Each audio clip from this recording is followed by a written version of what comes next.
Cela fait près d'un an que Sylvie habite ce petit appartement d'Amboise. Avant cela, sa vie avait basculé, sans emploi, logeant ici ou là et atteinte d'une maladie chronique.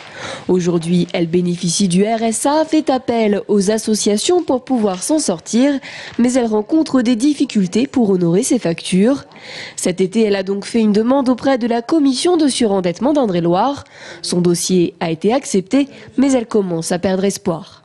Je me sens vidée, je me sens trahie, parce que si vous voulez, quand vous avez du travail, quand vous avez les moyens, quand vous avez tout, il y a quand même, on vous ouvre des portes.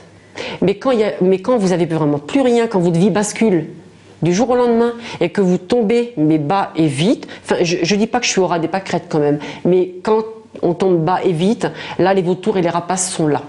Ces vautours dont elle parle, ce sont les créanciers et les huissiers, toujours impatients de récupérer les sommes qu'elle doit.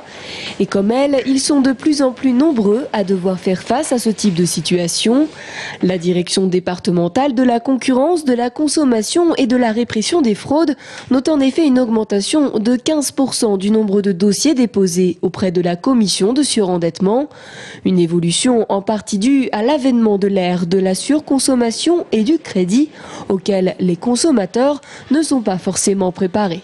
Je parlerai beaucoup plus d'une nécessité de renforcer l'éducation des consommateurs. Quand on entre dans la vie active, on découvre donc souvent ces crédits revolving, ces offres de crédits immobiliers, un remboursement, bientôt l'on verra arriver des remboursements différés, pour lesquels effectivement les consommateurs ne sont pas prêts à assumer la plénitude de la liberté.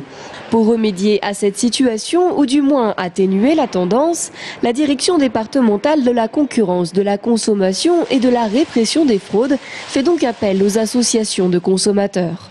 Objectif, aider les populations à évaluer leur situation financière avant de s'orienter vers des solutions de crédit pouvant les amener jusqu'au surendettement.